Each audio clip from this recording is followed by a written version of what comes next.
जय कुंज बिहारी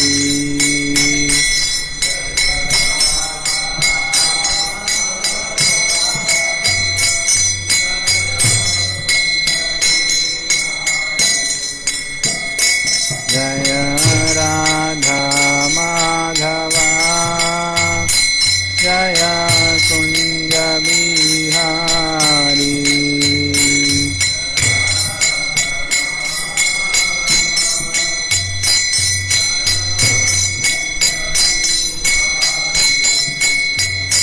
जय गोपी जन वल्लभ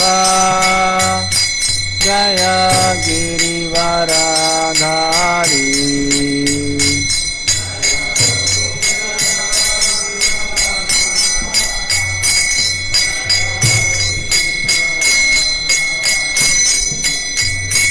जय यशोदानंदन जय ब्रजनरंजन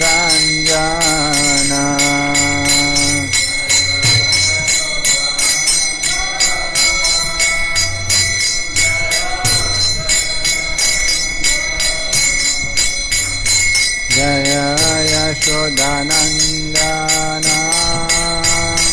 जय ब्रजनरंजन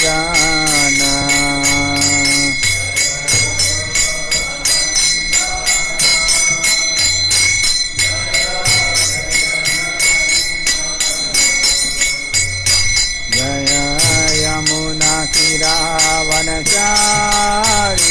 जय कुंज बिहारी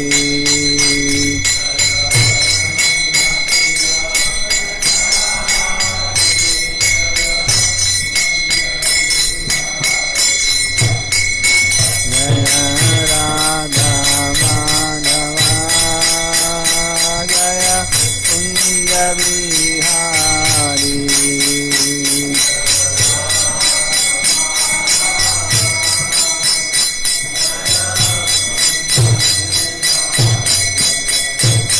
हरे कृष्णा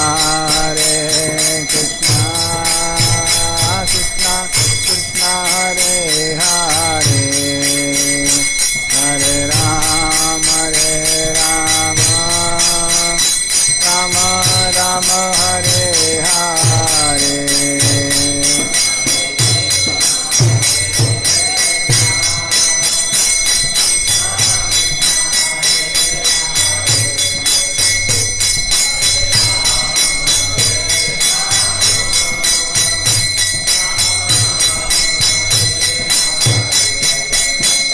हरे कृष्णा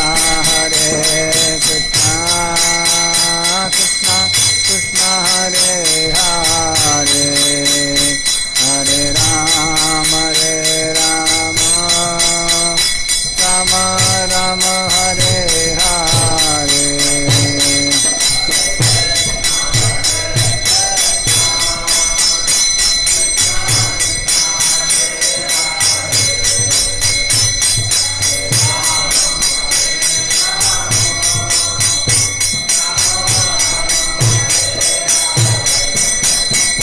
जय राधा गोविंद राधे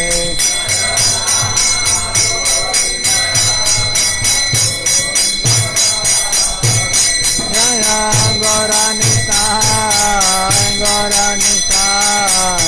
गौरानिताय जय गौरानिताय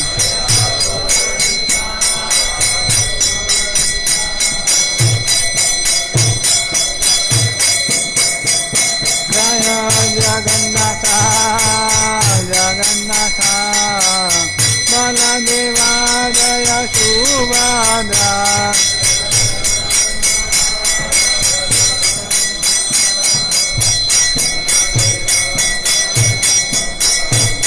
जय जय प्रभुपाद जय शिल प्रभुपाद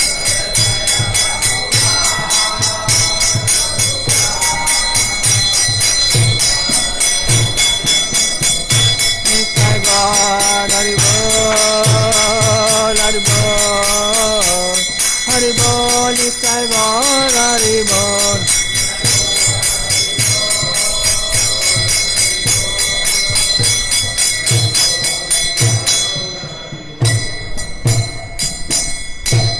हरिनाम संकीर्तन की, श्री गोपाल की। ओम नमो भगवते वासुदेवाय। ओम नमो भगवते वासुदेवाय। ओम नमो भगवते वासुदेवाय। नारायणं नमस्कृत्य नरं चैव नरोत्तमं देवीं सरस्वतीं व्यासं ततो जायामुदीरयेत्। नष्टप्रायेषु अभद्रेषु नित्यं भागवत सेवया भगवती उत्तमा श्लोके भक्तिर्भवति नैष्ठिकी। कृष्णाय वासुदेवाय देवकी नंदनाय च नंदगोपकुमाराय गोविंदाय नमो नमः। हरे कृष्ण।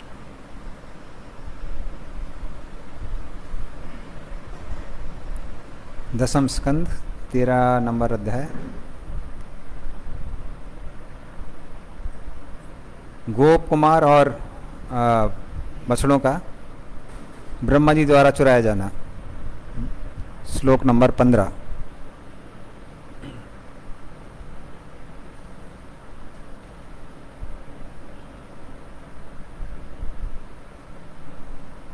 अम्भो जन्म जनिस्तदंतर्गतो मायार्भकस्येषितुर्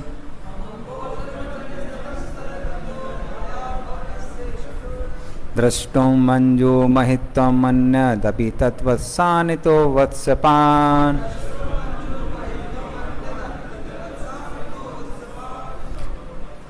नीत्वान्यत्र कुरुद्वा हान्तर्ददात्खे अवस्थितो या पुरा।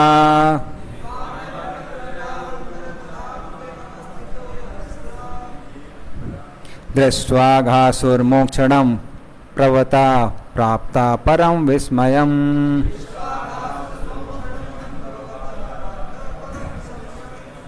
अम्भो जन्म जनिस्तदंतर्गतो मायार्भकस्येषितुर्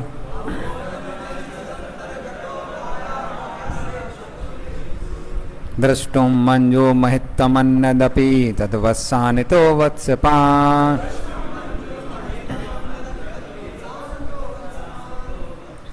नीत्वान्यत्र कुरुद् वहान्तर्ददात्खे अवस्थितो या पुरा।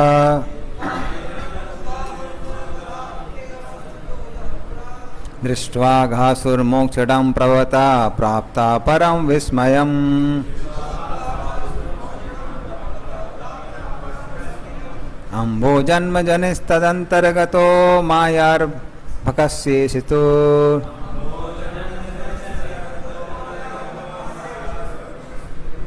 द्रष्टुं मंजो महित्वमन्नदपि तद्वत्सानितो वत्सपान्।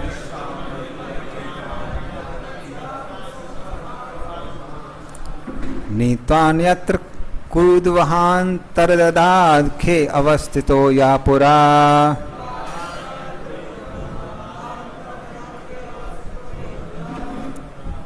दृष्ट्वा घासुर्मोक्षणं प्रवता प्राप्ता परं विस्मयम्।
शब्दार्थ। अम्बो जन्म जनेही, कमल से उत्पन्न ब्रह्मा जी, तद अंतर्गतः ग्वाल बालों के साथ भोजन कर रहे कृष्ण के कार्यों में फंस गए। माया अर्भकस्य, कृष्ण की माया से बनाए गए बालकों के ईशितुः, परम नियंता का, दृष्टुम, दर्शन करने के लिए, मंजू, अत्यंत रोचक, महित्वम अन्यत अपि, भगवान की अन्य महिमाओं को भी, तत्वत्सान, उनके बछड़ों को, इतहा, जहाँ थे उसकी अपेक्षा, वत्सपान, तथा बछड़ों की रखवाली करने वाले ग्वाल बालों को नीत्वा, लाकर, अन्यत्र, दूसरे स्थान पर, कुरुद्वः, हे महाराज परीक्षित, अंतर्दधात, छिपा दिया, हे अवस्थिता या, यह पुरुष ब्रह्मा जो आकाश में स्वर्ग लोक में स्थित था, पुरा, प्राचीन काल में, दृष्टवा, देखकर, अघासुर मोक्षणम, अघासुर के अद्भुत वध तथा उद्धार को, प्रभवतः, सर्वशक्तिमान परम पुरुष का, प्राप्ता परम विस्मयम, अत्यंत विस्मित था। अर्थ और तात्पर्य श्रीमान श्री भक्तिवेदांत स्वामी श्री प्रभुपाद द्वारा, श्री प्रभुपाद की। अर्थ, हे महाराज परीक्षित, स्वर्ग लोक में वास करने वाले ब्रह्मा ने अघासुर के वध करने तथा मोक्ष देने के लिए सर्वशक्तिमान कृष्ण के कार्यकलापों को देखा था और वे अत्यधिक चकित थे। अब वही ब्रह्मा कुछ अपनी शक्ति दिखाना और उस कृष्ण की शक्ति दिखाना चाहते थे जो मानो सामान्य ग्वाल बालों के साथ खेलते हुए अपनी बाल लीलाएं कर रहे थे। इसलिए कृष्ण की अनुपस्थिति में ब्रह्मा सारे बालकों तथा बछड़ों को किसी दूसरे स्थान पर लेकर चले गए। इस तरह वे फंस गए क्योंकि निकट भविष्य में वे देखेंगे कि कृष्ण कितने शक्तिशाली हैं। तात्पर्य, जब कृष्ण अघासुर का वध कर रहे थे तो वे अपने मित्रों के साथ थे। ब्रह्मा अघासुर का वध देखकर चकित थे, किंतु जब उन्होंने देखा कि कृष्ण भोजन लीला में मस्त हैं तो वे और भी चकित हो उठे। अतः उन्होंने परीक्षा लेनी चाहिए कि कृष्ण वहाँ वास्तव में हैं कि नहीं। इस तरह वे कृष्ण की माया में फंस गए। कुछ भी हो, ब्रह्मा का जन्म भौतिक रूप से हुआ था, जैसा यहाँ वर्णित है। अम्भो जन्म जनही, अम्भोज अर्थात वे कमल से जन्मे थे।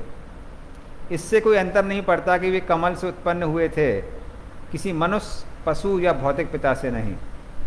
कमल भी भौतिक होता है और जो भी भौतिक शक्ति के माध्यम से उत्पन्न होता है उसमें 4 भौतिक दोष होते हैं: भ्रम, त्रुटियां करने की प्रवृत्ति, प्रमाद, भ्रांत होने की प्रवृत्ति, विप्रलिप्सा, छल कपट करने की प्रवृत्ति तथा कर्णा पाटव, अपूर्ण इंद्रियां।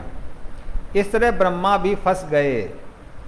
ब्रह्मा ने अपनी माया द्वारा यह परीक्षा लेनी चाहिए कि कृष्ण वहाँ वास्तव में उपस्थित हैं या नहीं। ये ग्वाल बाल तो कृष्ण के स्वांश हैं ही। आनंद चिन्मय रस प्रतिभा विता भी बाद में कृष्ण ब्रह्मा को ये दिखलाएंगे कि किस प्रकार वे अपना विस्तार हर वस्तु में अपनी लादनी शक्ति के रूप में करते हैं। आनंद चिन्मय रस लादनी शक्तिर अस्मात्, कृष्ण की एक दिव्य शक्ति है जो लादनी शक्ति कहलाती है। वे भौतिक शक्ति से उत्पन्न किसी भी वस्तु का भोग नहीं करते। अतः ब्रह्मा देखेंगे कि भगवान कृष्ण किस तरह अपनी शक्ति का विस्तार करते हैं। ब्रह्मा जी कृष्ण के संगियों को उठा ले जाना चाहते थे, किंतु धोखे से वे अन्य बालकों तथा बछड़ों को लेते गए। रावण सीता जी को ले जाना चाहता था, किंतु यह असंभव था, अतः वे माया सीता को ले गया। इसी प्रकार ब्रह्मा जी माया और भगा कृष्ण की माया द्वारा प्रकट बालकों को ले गए। ब्रह्मा इन माया अर्भकों को तो कोई अद्वितीय ऐश्वर्य दिखला सकते थे, किंतु वे कृष्ण के संगियों को कोई अद्वितीय शक्ति नहीं दिखला सकते थे। इसे वे स्वयं आगे देखेंगे। मायार अभकस्य ईशितुः, यह माया परम नियंता प्रभवता सर्वशक्तिमान परम पुरुष कृष्ण द्वारा उत्पन्न की गई थी, और इसका परिणाम हम आगे देखेंगे। भौतिक जगत में उत्पन्न कोई भी व्यक्ति माया के वश में रहता है, इसलिए लीला ब्रह्म विमोहन लीला कहलाती है। मोहितम ना विजानाति मामेभ्या परमव्यम, भगवद गीता 7:1-3। भौतिक विधि से उत्पन्न व्यक्ति कृष्ण को पूरी तरह समझ नहीं पाते। यहाँ तक कि देवता भी उन्हें नहीं समझ पाते। मुह्यंत यत सूर्या तेन्ने ब्रह्म हृदय या आदि कवि, भागवतम 1:1-1। ब्रह्मा से लेकर छोटे से छोटे कीट तक को कृष्ण से शिक्षा ग्रहण करनी चाहिए। तात्पर्य समाप्त हो।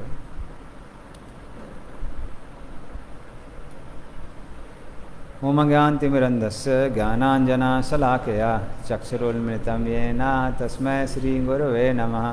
श्रीचैतन्यमनोभीष्टं स्थापितं येन भूतले स्वयं रूपकदा मह्यं ददाति सा पदान्तिकं।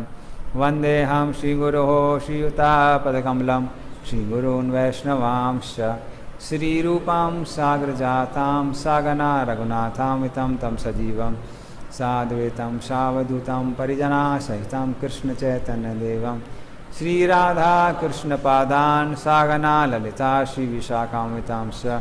नमः ॐ विष्णुपादाय कृष्णाप्रेष्ठाय भूतले श्रीमते भक्तिवेदान्ता स्वामिनिति नामने। नमस्ते सारस्वते देवे गौरवाणी प्रचारिणे निर्विशेषा शून्यवादी पाश्चात्यदेशतारिणे। वाञ्छाकल्पतरुभ्यश्च कृपा सिन्धुभ्येव च पतितानां पावनेभ्यो वैष्णवेभ्यो नमो नमः। नमो महावदन्याय कृष्णप्रेमप्रदायते कृष्णाय कृष्णचैतन्य नाम्ने गौरतसे नमः। हे कृष्णा करुणा सिन्धु दीनबन्धु जगत्पते गोपेशा गोपिकान्ता राधाकान्ता नमोस्तुते। तप्त कांचन गौरांगी राधे वृंदावनेश्वरी वृषभानुसुते देवी प्रणमामि हरिप्रिये। नीलाचल निवासाय नित्याय परमात्मने बलभद्र सुभद्राभ्यां जगन्नाथाय ते नमः। जय श्री कृष्ण चैतन्य प्रभु नित्यानंद श्री अद्वैत गदाधर शिवासादि गौर भक्तवृंद। हरे कृष्णा कृष्णा कृष्णा हरे हरे हरे राम राम राम हरे हरे।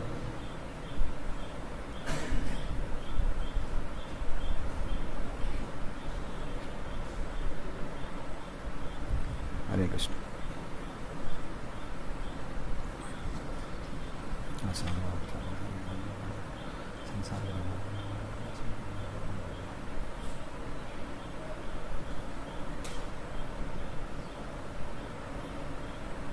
हरे कृष्ण। हम सारे भक्तों से अनुरोध करते हैं कि थोड़ा हमको आशीर्वाद दें, ताकि हम इस श्लोक पर कुछ चर्चा कर सकें। तो हम देखते हैं कैसे ब्रह्मा जी जब ये ध्वनि सुनते हैं कि इतना बड़ा उत्सव चल रहा है पूरे ब्रह्मांड में कि कृष्ण ने अभी अभी अघासुर का वध किया है, तो वो सुन के ब्रह्मा जी बहुत विस्मित हो जाते हैं कि कृष्ण कितनी अद्भुत लीलाएं कर रहे हैं और अघासुर जैसे बड़े बड़े दैत्यों का बहुत ही सरलता से वध कर रहे हैं। तो ब्रह्मा जी ने सोचा कि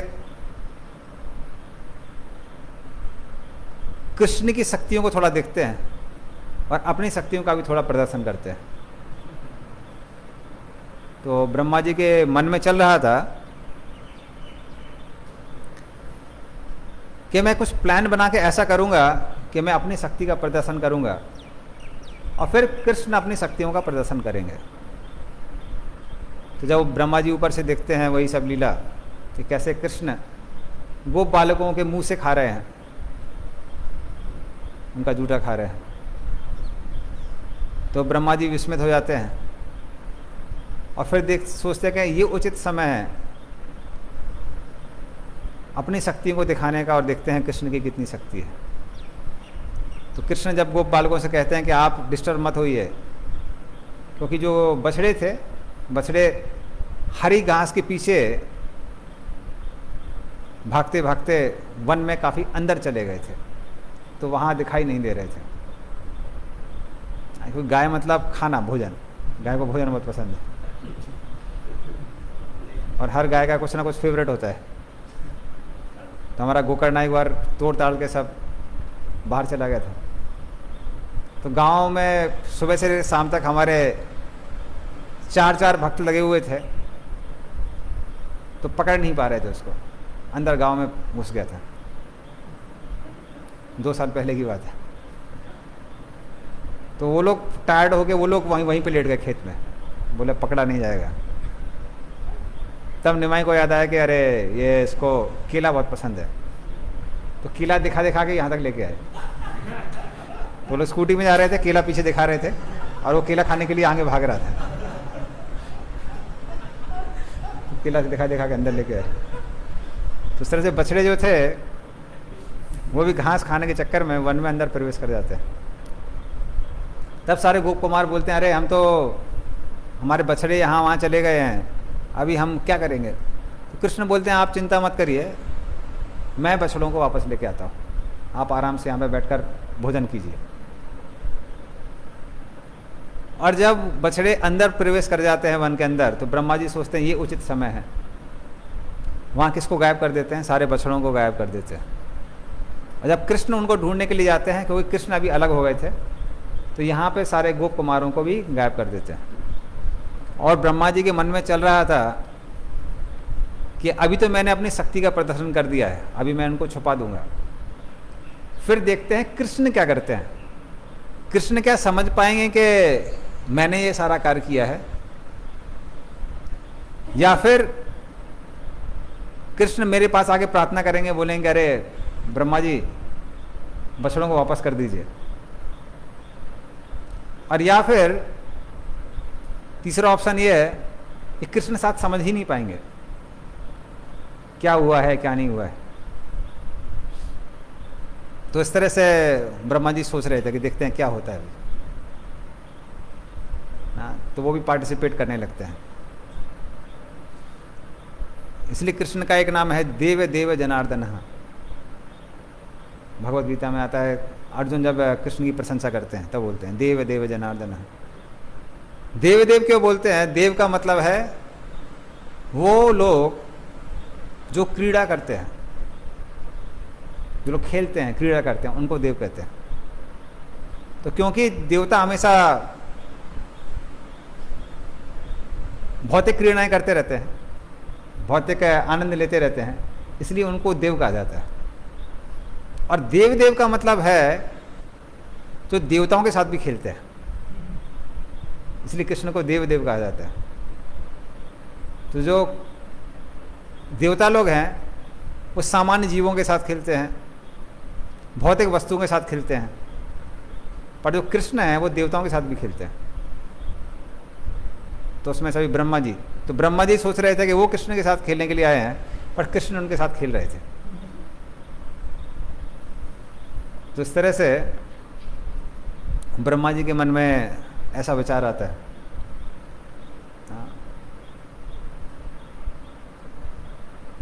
और ब्रह्मा जी क्या करते हैं, उन बछड़ों को और गो बालकों को अपनी माया द्वारा सुला के छिपा देते हैं। तो चक्रवर्ती पाद ने भी अपने तात्पर्य में लिखा है, प्रभुपाद जी भी लिखते हैं यहाँ पर, कि ब्रह्मा जी सोच रहे थे कि उन्होंने बछड़ों को छुपाया है या फिर गोप बालकों को छुपाया है, पर उनमें से उन्होंने किसी को नहीं छुपाया था, क्योंकि ये कृष्ण के पार्षद हैं, ये माया शक्ति के अधीन नहीं आ सकते हैं।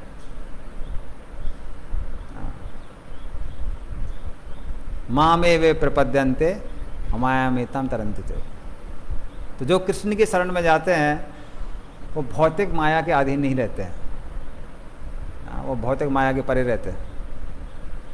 तो इसलिए अपनी माया द्वारा ब्रह्मा जी के पास शक्ति नहीं थी कि इन बछड़ों को और इन गोप बालकों को छुपा सके। तो क्या कृष्ण ने अपनी माया से इनको छिपाया? तो चक्रवर्ती पाद बताते हैं, तर्क बोलते हैं कि नहीं, कृष्ण ने भी नहीं छिपाया था।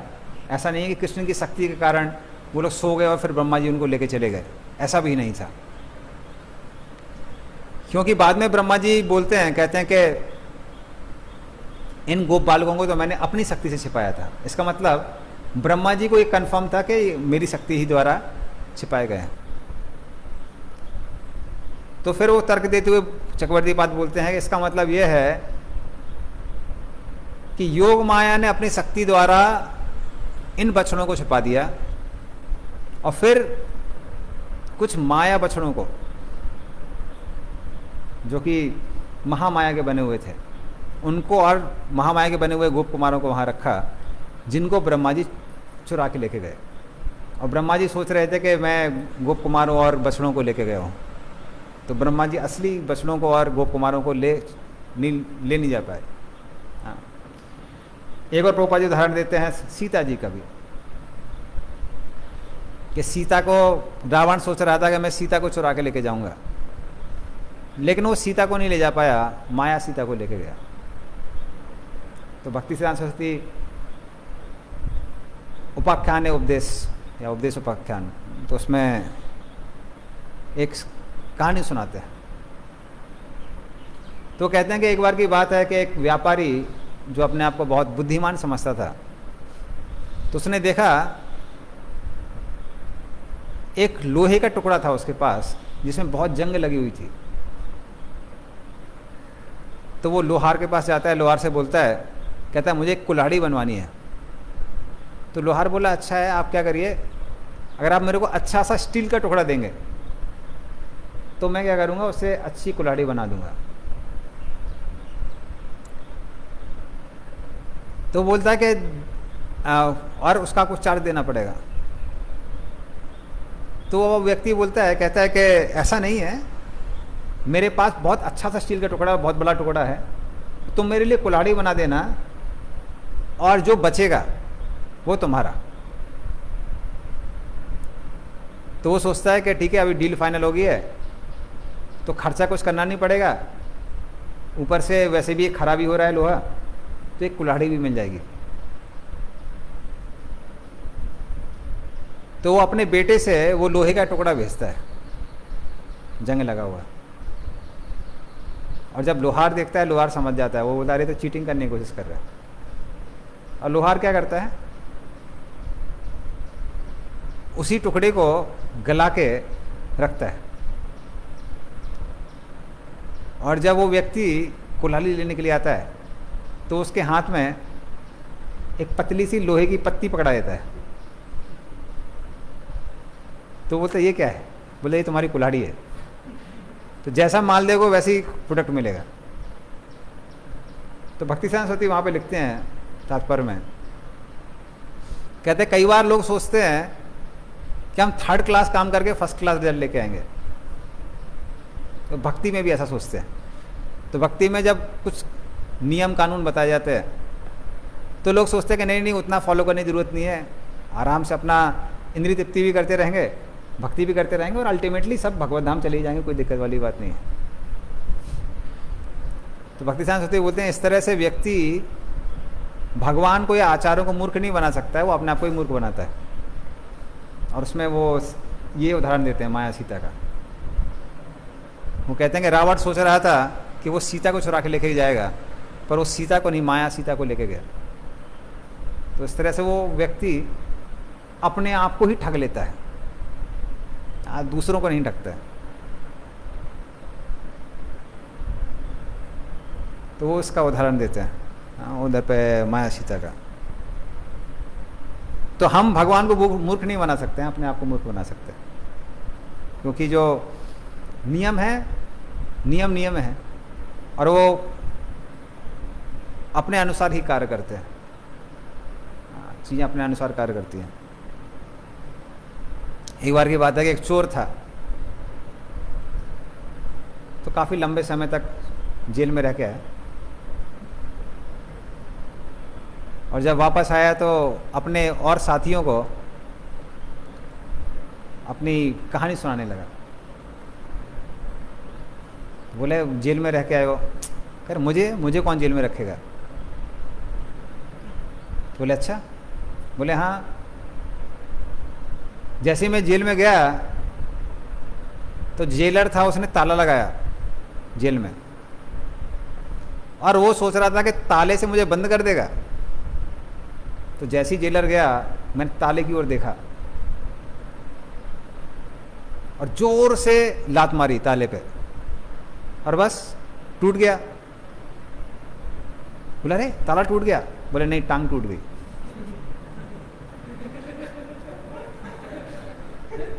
तो जेल से बाहर आया, लेकिन जेल से बाहर आके हॉस्पिटल गया, तो जेल में नहीं रह पाया।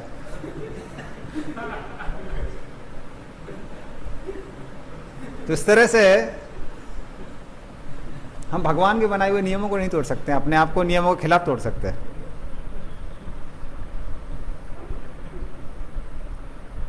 तो वही भक्ति सांसद यहाँ पे समझा रहे हैं कि जहाँ तक शुद्ध भक्तों की बात आती है, भगवान के बताए हुए नियमों की बात आती है, भगवान की बात आती है, उनको कोई छू भी नहीं सकता है, उनको कोई मूर्ख नहीं बना सकता है। चैतन्य चरितामृत में भी इसका एपिसोड आता है माया सीता का। जब चैतन्य महाप्रभु साउथ इंडियन यात्रा में जाते हैं, तो एक भक्त थे वहाँ पे जो भगवान राम के महान भक्त थे, और वो महाप्रभु को रिसीव करते हैं। महाप्रभु यहाँ पे प्रसाद लेने की प्रतीक्षा कर रहे थे, और वो देख रहे थे कि प्रसाद आ नहीं रहा है।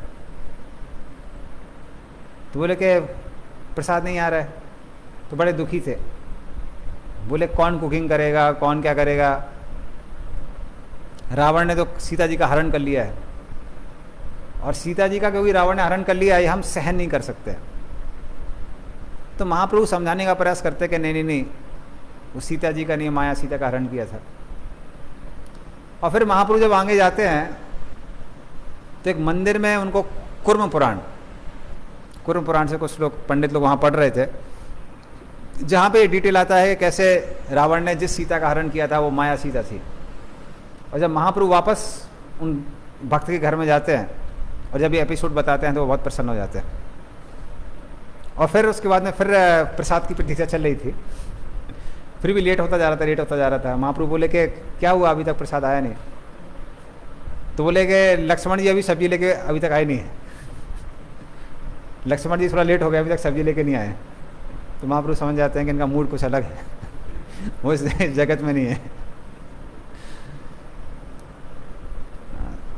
तो उधर भी एक डिटेल आता है माया सीता का, कि कैसे जब रावण सीता जी का हरण करने जा रहा था तो सीता जी अग्निदेव के पास चली जाती है,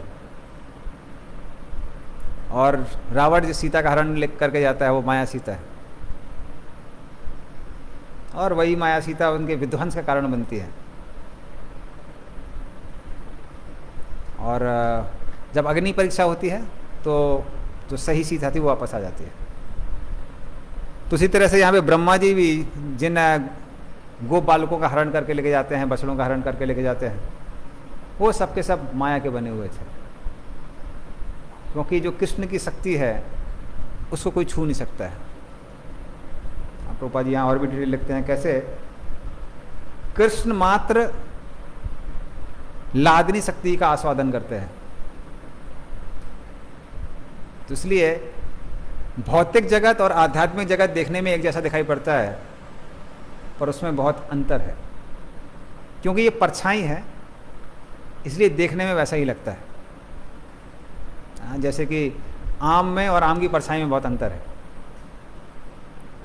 तो देखने में लगेगा वही आम है, लेकिन जब पकड़ने जाएंगे तो कुछ हाथ नहीं आएगा।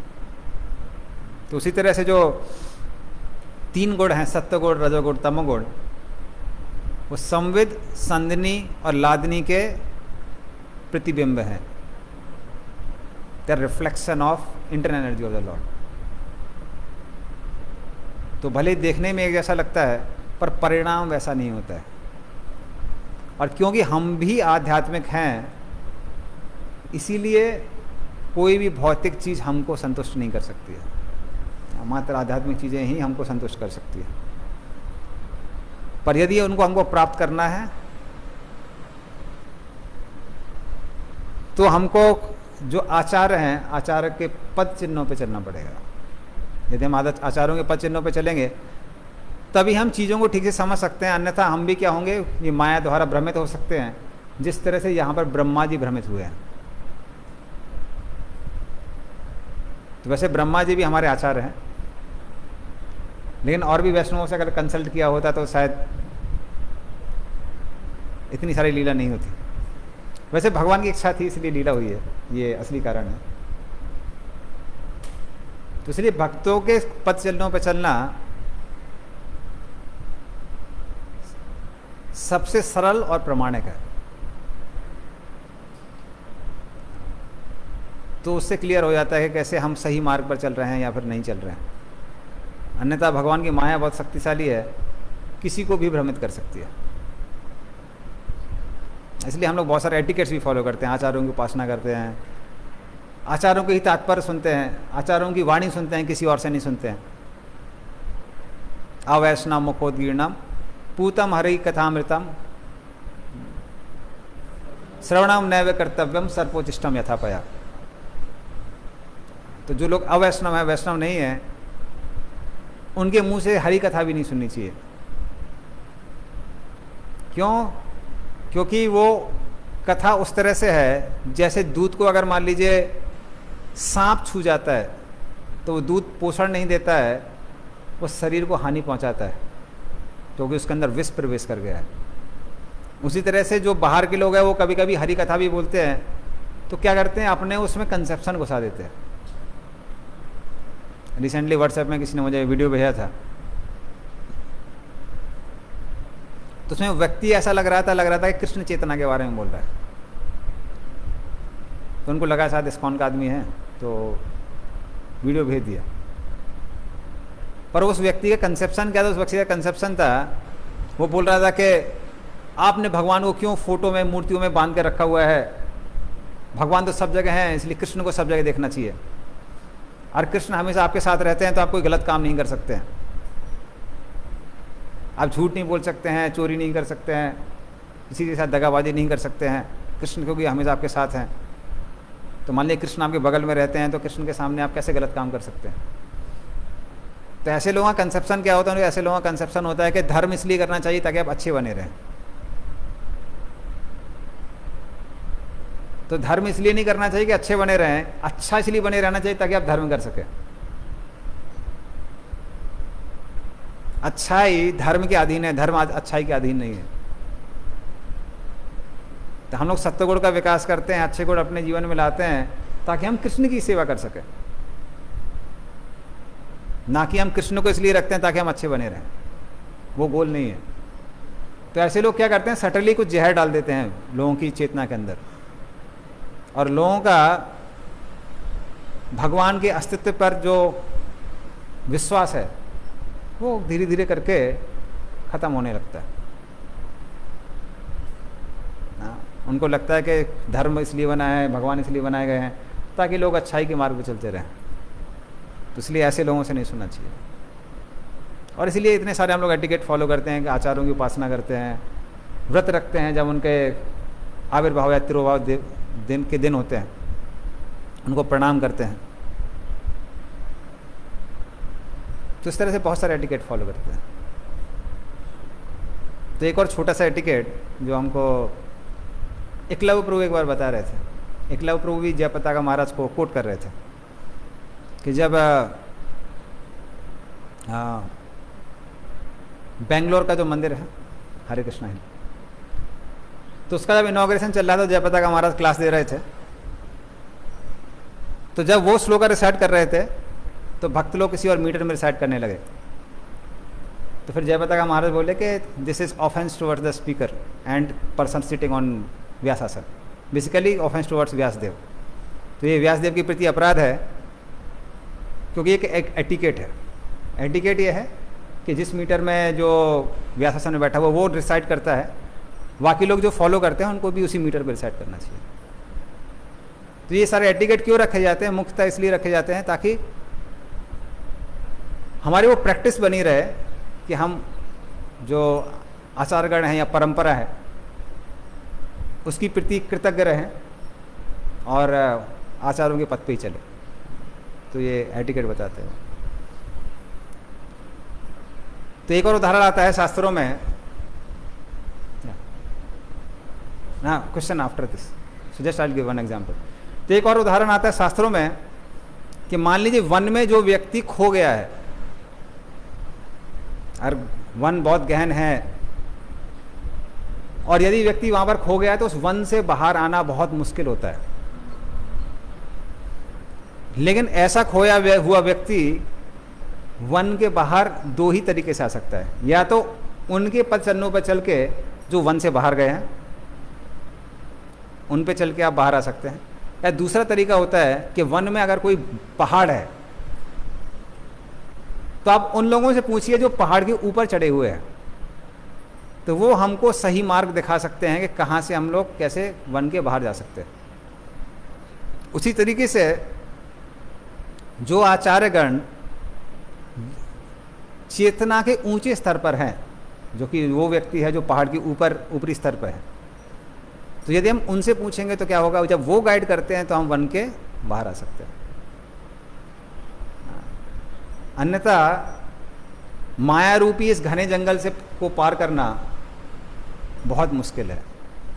मुश्किल नहीं, असंभव है।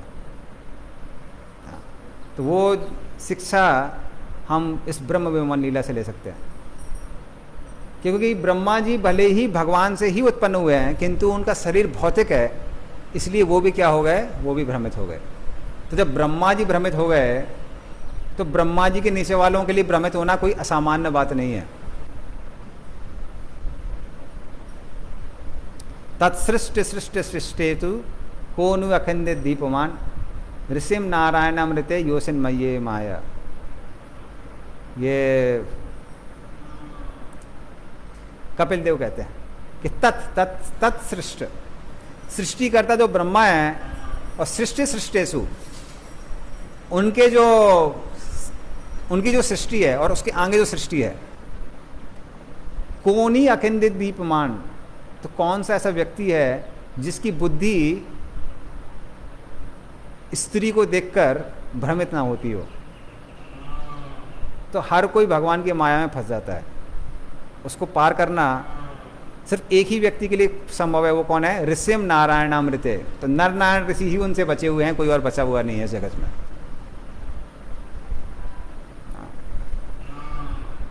इसलिए महाजानो ये न गता सपनता, महाजनों के पथ पर चल कर ही हम बच सकते हैं, अन्यथा संभव नहीं। ओके,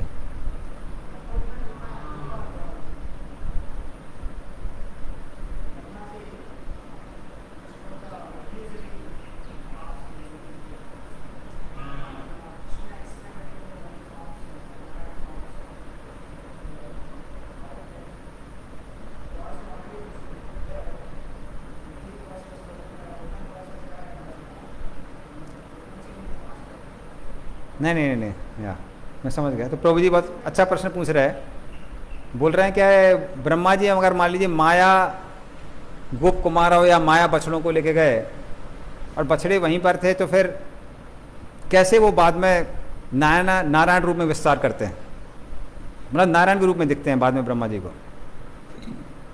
तो 2 सेट नहीं थे, 3 सेट थे। एक सेट था जो माया के बने हुए थे, जिनको ब्रह्मा जी चुरा के लेके जाते हैं। दूसरा सेट था गोप कुमार और ये सारे के सारे बछड़े, जिनको योग माया क्या करती हैं, अलग ले जाती हैं, सेपरेट। और तीसरा सेट था जो कि कृष्ण ही इन सब के रूप में विस्तार करते हैं, थर्ड सेट। इसीलिए 1 साल तक उनको लगता है, जो परीक्षित महाराज ने प्रश्न पूछा था ना, कि वो लोग ऐसे बता रहे थे अगासुर का वध जैसे आज ही हुआ हो, जबकि कितना बीत गया था, 1 साल बीत गया था। तो इसलिए उनको वो तीसरा सेट गायब था, वो उस प्लेस में था ही नहीं। ठीक है ना, तो 3 सेट थे, 3 सेट्स।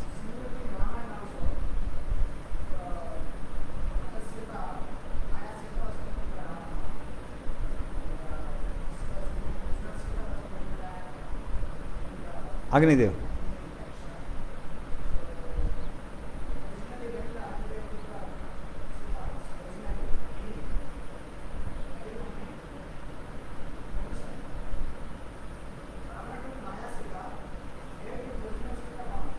ओरिजिनल सीता रामायण के हिसाब से वो उनके साथ में थी, अग्निदेव के साथ। अग्निदेव के लोग चले गई थी वो।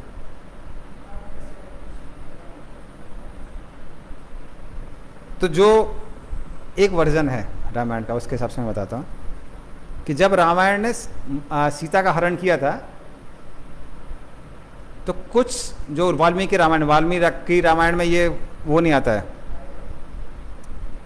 लक्ष्मण रेखा का वो मेंशन नहीं है कि लक्ष्मण रेखा थी।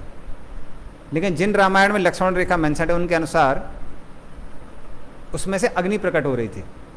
तो जब रावण उनको सीता का हरण करके लेके जाता है, तो वो जो अग्नि है, उस समय अग्निदेव जो मुख्य सीता थी उनको लेके चले जाते हैं, ओरिजिनल सीता को। और जब अग्नि परीक्षा होती है वापस, तो अग्निदेव वापस उनको अग्नि से लेके आते हैं और वापस कर देते हैं। तो उस समय वो अग्निदेव के लोक में थी। अग्निदेव को मौका मिला होगा इतने समय तक, 1 साल तक पूरा उनका पूजा करने का, सेवा करने का।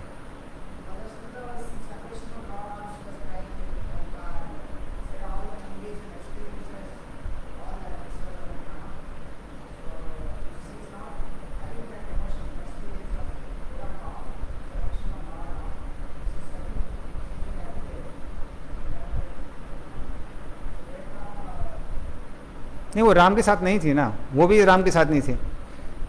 दोनों सीता इस समय राम के साथ नहीं थे, दोनों को विरह होगा ना। वो अग्निदेव के पास थी और ये लंका में थी, तो विरह भाव तो दोनों को होगा ना, इसलिए दोनों को विरह था, इसलिए इमोशंस वर रियल।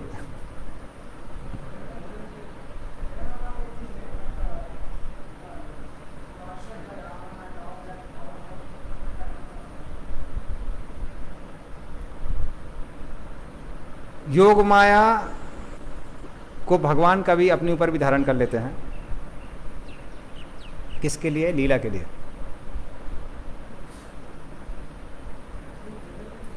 जस्ट लास्ट वो कमेंट मार के फिर हम इसको गिरा देंगे, वरना टाइम हो रहा है। तो भगवान योग माया से अपने आप को क्यों ढकते हैं? लीला का आस्वादन करने के लिए। तो भले ही कृष्ण है, राधा रानी है, सीता जी हैं, वो भी अपने आप को योग माया से ढक लेते हैं। किस लिए? ताकि वो उसको एंजॉय कर सके। तो हमारे आचार्य ने कई उदाहरण दिए, जिसमें एक ही एग्जाम्पल कोट करूंगा, वो है कैदी का और राजकुमार का। तो कैदी भी क्या होता है? कैदी भी बांधा जाता है। किसके द्वारा बांधा जाता है? बीड़ियों द्वारा। और एक राजकुमार भी कभी कभी अपने आप को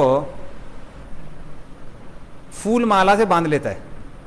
देखा ना, फूल माला थोड़ा पहले के मूवीज में आता था, तो वो भी अपने आप को फूल माला से बांध देता है।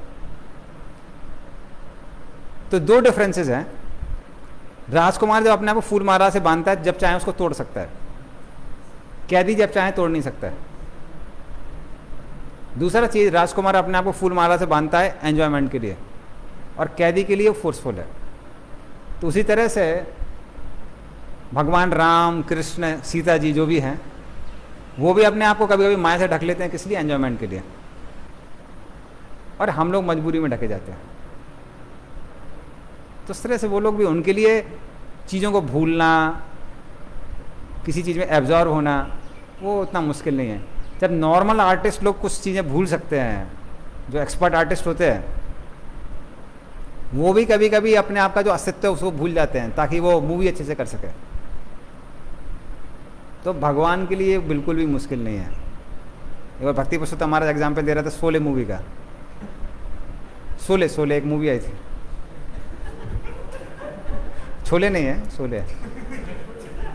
तो वो बोल रहे थे कि उसमें जिन हीरो लोगों ने एक्टिंग की थी कि वो इतना ज़्यादा रोल में एब्जॉर्ब हो गए थे कि वो उस भाव को कई महीनों तक भूल ही नहीं पाए। तो for many months they were in that spirit. तो उनको लग रहा था कि हम यही लोग हैं। तो जब साधारण व्यक्ति के लिए इतना मुश्किल नहीं है तो सीता जी के लिए क्या बहुत आसान सी बात है। So whenever she wants she can enjoy with that spirit। गंधराज Shrimad Bhagavatam की, शील प्रपात की। हरे Krishna.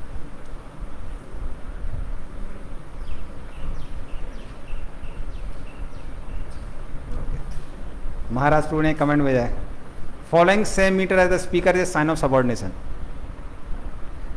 Following same metre which speaker is speaking in, reciting in, it's a sign of subordination to the परंपरा। तो उन्होंने भेजा है, कहीं से पढ़ा होगा उन्होंने। हरे कृष्ण। शिल प्रपात की।